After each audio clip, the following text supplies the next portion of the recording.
this place, gorgeous. Some nice familiar faces, some faces I don't know also. So for the people who don't know me, I'm gonna introduce myself. My name's Gary Barlow. Definitely be a life half lived. So I appreciate every day I'm here doing it, and I'm glad that you appreciate it too, because I know with using this keyboard.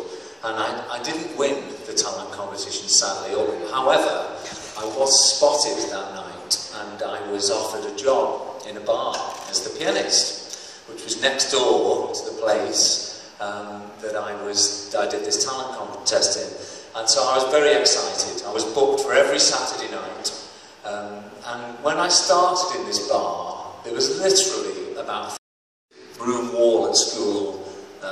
BBC Song for Christmas, looking for entries. If anyone has a song, let us know. So I came in with my cassette. Excuse me, miss, I think I've got a song. So we played it.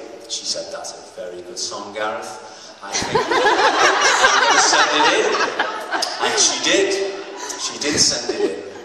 And I got on A Song for Christmas, which was on TV. And the best thing about being part of this competition was that every Christmas, when they play that amazing show before they were famous, my clip is usually first or second. And it's really great to see the enjoyment you all have making fun of me so much from that awful clip of that scarf and the jumper. But the one thing that dropped when I was... Everyone's got to start somewhere. And a cassette with my songs on, and there was 10 of these envelopes. And the reason I know how many there was because the very third one had the name Nigel Martin Smith on it. And I posted all of these envelopes, and about a week later, I got a call back from Nigel Martin Smith's office, and they wanted me to go in for an interview. And so I went in. And he told me he wanted to put a band together. And I said, I don't want to be in a band. No. I don't want to be carrying drums up staircases. And he went, no, it's not that type of band. And he played me a video of a band called New Kids on the Block. And I thought, a vocal harmony group, I like that. I can be part of that. I like that. And he said, well listen, come back and see me, I'm going to start trying to find some other members, come back and see me. And I said, just in case you didn't listen to the one I sent, here's my tape. And I put this tape on his desk. And the way he took this tape, he said it all really, it's like he'd had 1,000 others. So he took it, and so I knew that look on his face because I'd had it so many times from other people. So I just put my hand on the desk and said, you will listen to that tape. And he looked at me and he said, yeah, I will listen to that tape. And I got his attention. And by the time I'd driven home, which was about an hour back, I went in the kitchen and we had this amazing device on the sideboard. And it's incredible that we're in a shop like this because it was called an answer phone. and it had the number 5 on it. There was 5 messages, and there were 5 messages from Nigel's office saying Nigel wants to get a hold of you, he really needs to talk to you. So I rang back, and he said, I've listened to the tape. He said, I need to know who is this music? Who's made this music? I said, it's me. He said, but who's helped you? Who made the drums and the guitar? I said, it's my bedroom. That's what happens in my bedroom. And he was like, what about the words and the music? I said, Nigel, everything you can hear on that tape is what I've done. He said, would you please come back in and see me tomorrow? And literally, I got back in his office that next day, and he put the date in for the audition, which was about 4 days later. And just for the record, because I think it's all about the record this tonight, there were 6 at this audition, okay? We don't ever know where that last guy went. But so far, there's been 4 of him. All different people and not the guy I remember. But out of those 6 people, we'll take that as you know it. This poor guy that got edged off, which I think he's actually died in a bizarre garden accident, but we're not sure. We've not heard of him since. And so that was it. We were in a band. We were excited. We were ambitious. And so we spent really the next year, because we all kept our jobs at that point, and I kept on performing in the clubs, but we went around and we started to do some shows. And we started to try and put some music together. The greatest hits, that first record, was of my 5 years of songwriting. It was a really fun album to make. And it definitely got us out there. You know, we were having hit songs in the UK, we were starting to gather momentum in Europe, and there was even interest in us in North America. We were going to Canada. Things were great. We did a tour, and everything was really going the way we wanted it to.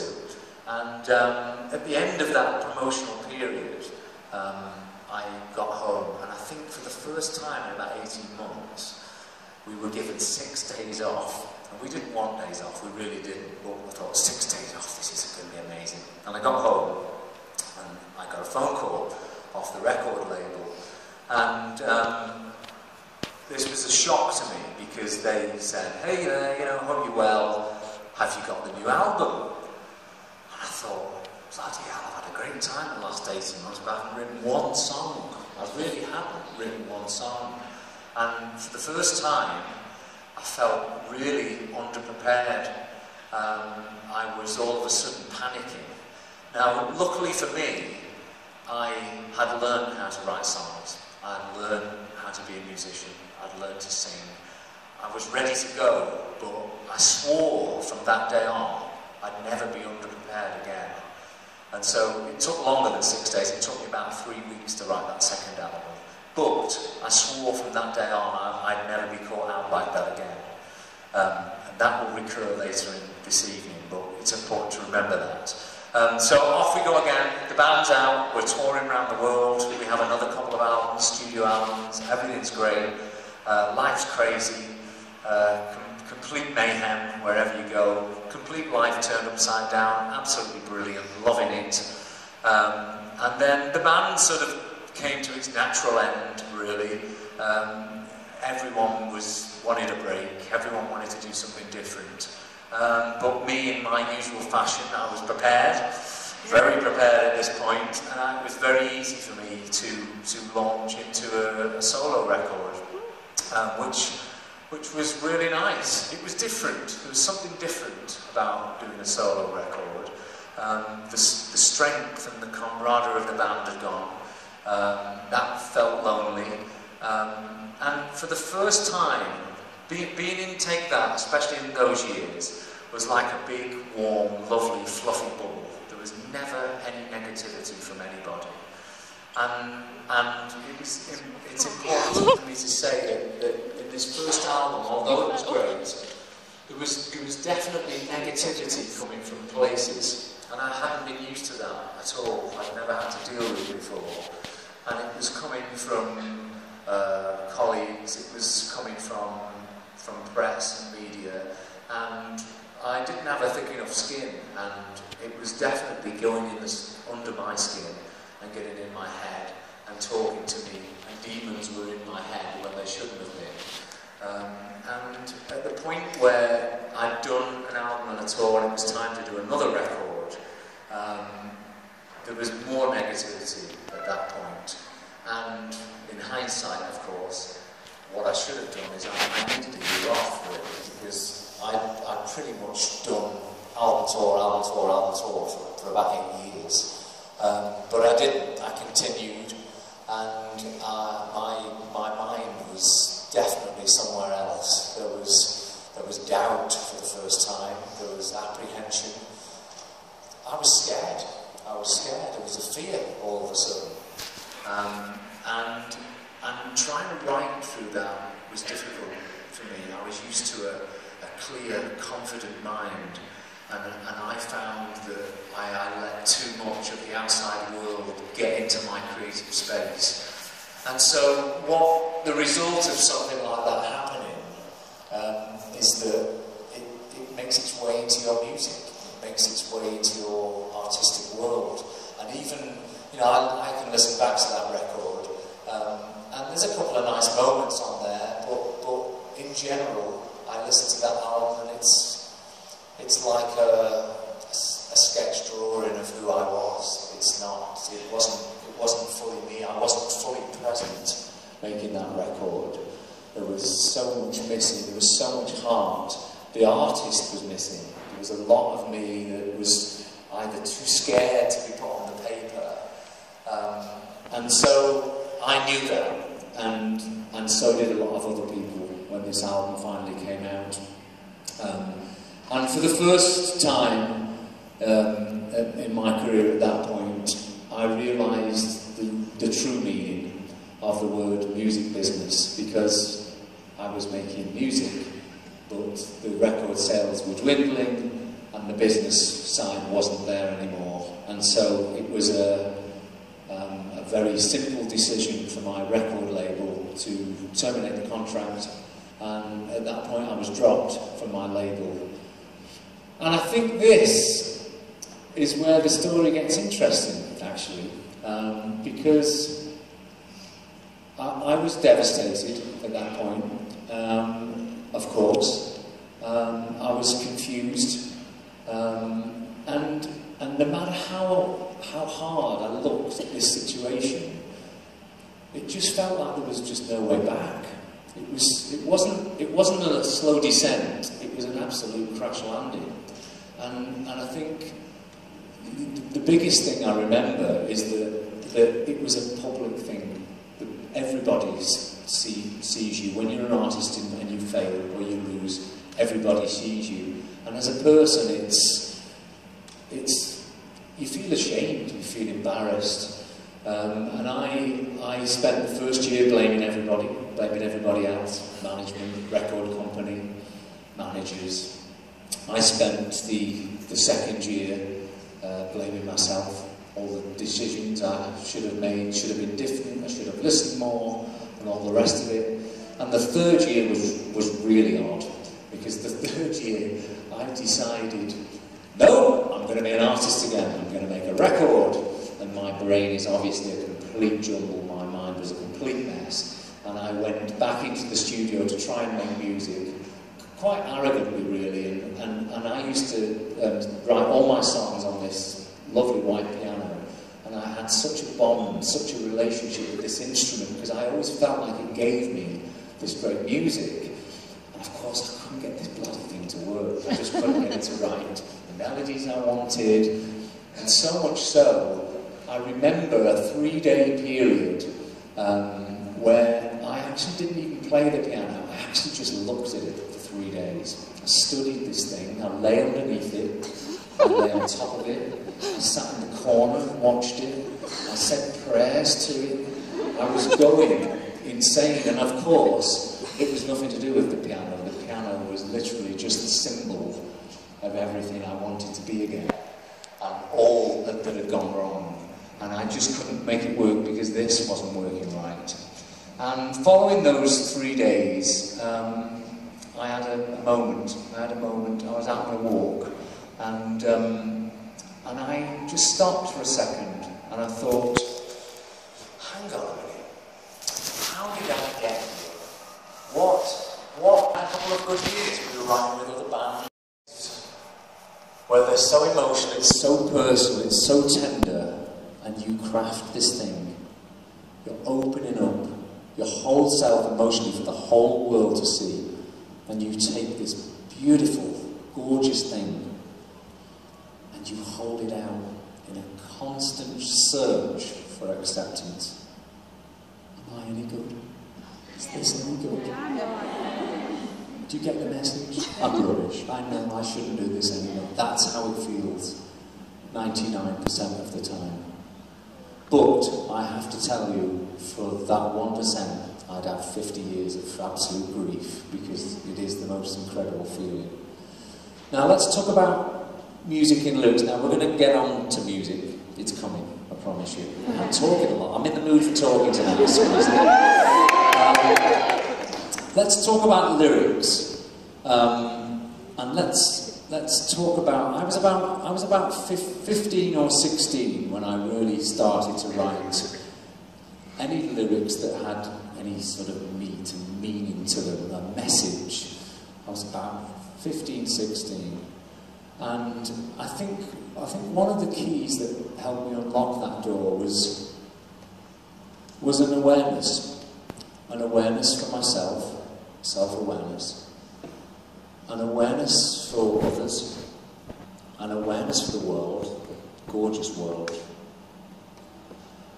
To be able to step away from yourself and study and look at your own emotions, joy, happiness, sadness, anger, frustration, the things we all feel, but we all describe them very personally, in a different way. In fact, some of my most heartfelt lyrics have been written at times of extreme sadness, and then in happier times, I think what that gives you as a songwriter is it gives you a confidence, it gives you the risk factor. You'll take a risk, not worried about whether you'll fall or fail.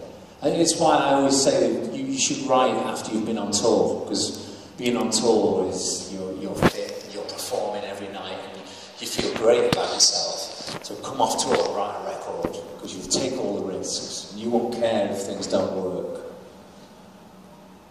Vulnerability is also a really complicated but beautiful emotion.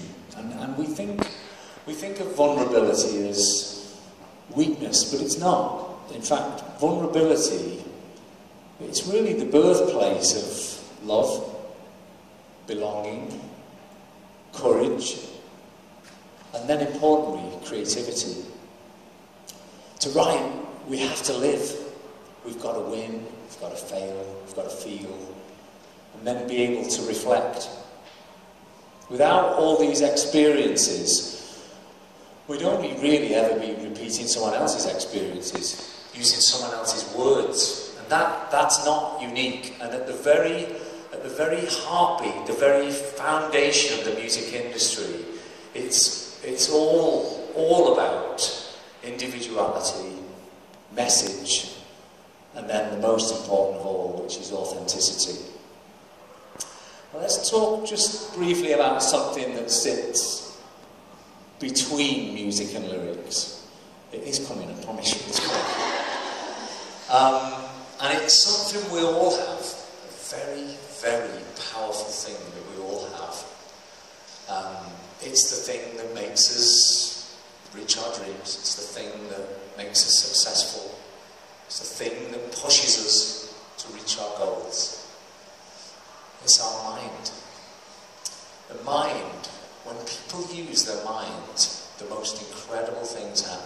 It's awe-inspiring what people can do with their minds. Now, unfortunately, the problem with the mind is that it can also be our very, very worst enemy. As I found out sat under a piano in 2001. Our mind can literally tell us we're going to fail before we've even got out of bed. And it's a hard one because we can't see the mind. And so it's not like, I don't know, breaking a toe or cutting your finger. You put a bandage on your toe or you put a plaster on your finger. With your mind, because it's not visible, we tend to just exist, live with it, just get on with life, and try and push it to one side. But as I know, and I'm sure many of you know as well, when your mind's not clear, when your mind's foggy, we can't do what we're meant to do to our best. And I think if that's my day, my creative day starting there, I want to arrive there feeling so focused and sharp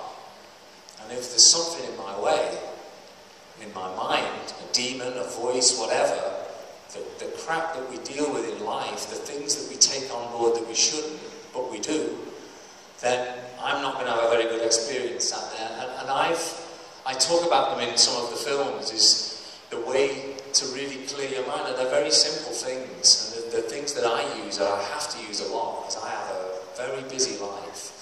And that's very simple things like reading a book, or going for a run, or doing some yoga. And these are just activities, but the idea of them is that you get time to think, you get time to breathe.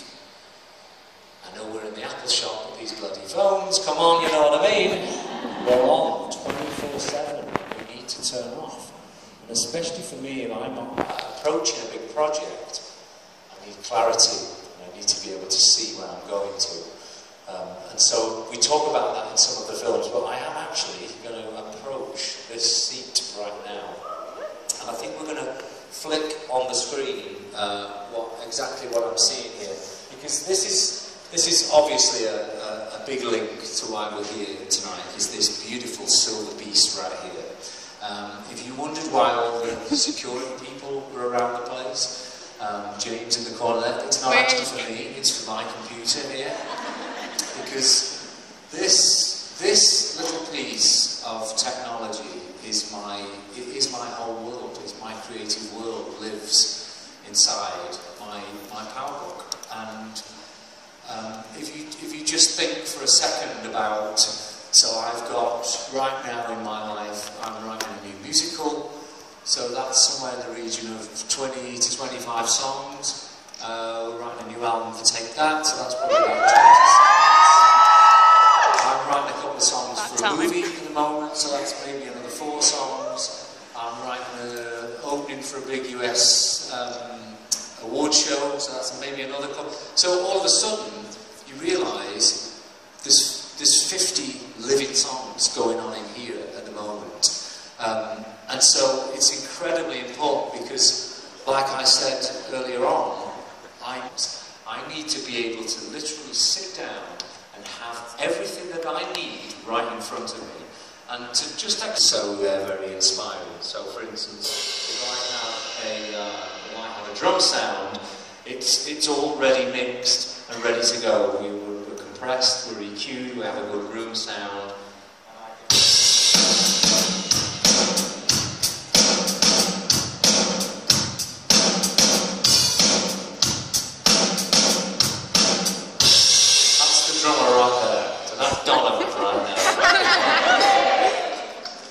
I've got the bass, all nicely EQ'd.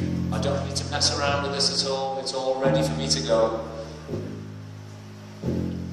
Now, I often, when I sit and write songs, I will often start with the piano. And so I have actually, within this template, I have 2 pianos. And there's a couple of ways I can go with piano. I can go heartfelt and soft, or we can go for a rockier version of that. And I've loaded up the softer version of that.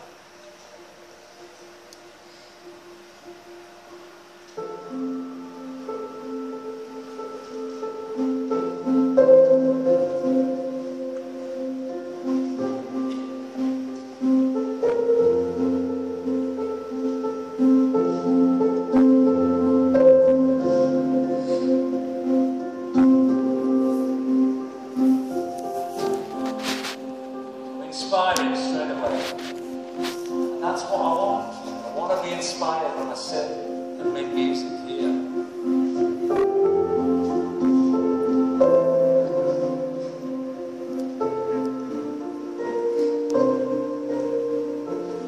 I've then got a harder piano on.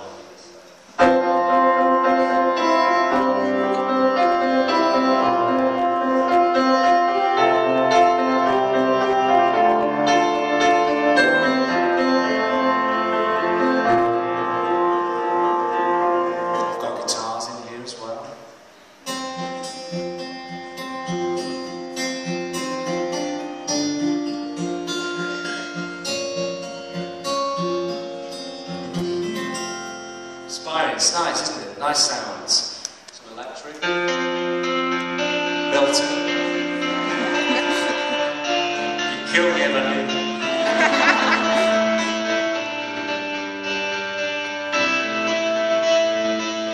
Of course, when I make a record, a lot of the... I'm going to load up something. Now I need to ask you all to please turn off your phones, because I'm going to play you something that was only written a few days ago, but I really don't want it to get out anywhere. So if everybody could not record this now.